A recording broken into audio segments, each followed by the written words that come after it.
अस्सलाम वालेकुम रहमतुल्लाहि व बरकातुहू। दोस्तों, जानवरों में जो पंजा होता है जिसे पैर कहा जाता है, वो खाना चाहिए या नहीं खाना चाहिए? मुर्गे का पंजा, मुर्गी का पंजा, है ना, बड़े जानवर का पंजा, चाहे वो नर हो या मादा हो, इसी तरह से खस्सी बकरी का पंजा, है ना, या वो जानवर जिसका गोश्त खाना हलाल है, जायज़ है, उसका पंजा पैर खाना सही है या नहीं है, ये बातें आज मैं आपके सामने शरई लिहाज से बताने वाला हूँ। बस आपसे गुजारिश है कि वीडियो को आप ध्यान से देखिएगा। दोस्तों देखें, अभी कुछ दिनों के बाद कुर्बानी का वक्त भी आएगा। कुर्बानी का वक्त हो या ना हो, लेकिन हमें दीनी बातें मालूम होनी चाहिए कि कौन सी चीज़ें हम खा सकते हैं, कौन सी चीज़ें नहीं खा सकते हैं। बहुत सारे लोग पाँव को शौकीन के साथ खाते हैं, बिल्कुल मसाले डाल करके, और तरह तरह के डिश दूसरे दूसरे तरीक़े से बनाया जाता है। तो आखिर ये पंजा पैर खाना जायज़ है या नहीं? तो देखें दोस्तों, हलाल जानवर में 7 ऐसी चीज़ें हैं जिसका खाना नाजायज़ है, हराम है, आप नहीं खा सकते हैं। इसके अलावा जानवर के अंदर जो चीज़ें हैं आप खा सकते हैं, इसमें कोई हर्ज की बात नहीं है।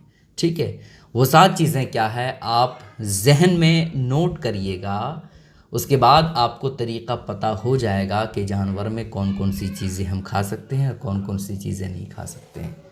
पहली चीज़ है बहता खून।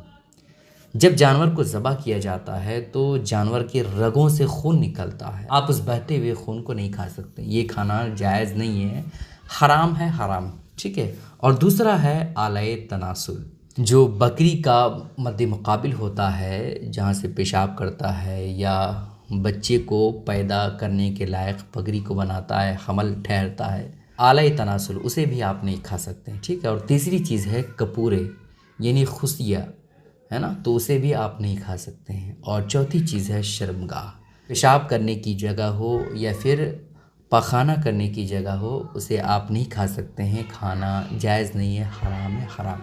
ठीक है।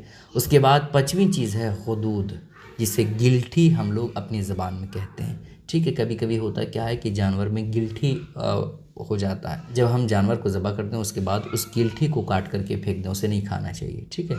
इसी तरह से 6ठी चीज़ है मसाना, और 7वीं चीज़ है पित्ता। पित्ता को भी आप नहीं खा सकते, ये बहुत ही ज़्यादा तित्तापन इसके अंदर होता है और ये कोई खाता भी नहीं। ठीक है। कभी कभी होता ये है कि गोश्त में पित्ता जो है वो फूट जाता है, तो ऐसी कैफियत में आपको गोश्त नहीं फेंकना है। हाँ, क्या करना है, आपको गोश्त को सही तौर पर साफ़ कर लेना है, 2-3 मरतबा आपको पानी से सही तौर पर धुल लेना है, ताकि जो पित्ते में जो तीतापन है वो कहीं गोश्त में शामिल ना हो जाए। ठीक है। तो आप सही तौर पर साफ़ करके जिस गोश्त में पित्ता फूट गया उसे आप खा सकते हैं, तो कोई हर्ज की बात नहीं है। ठीक है।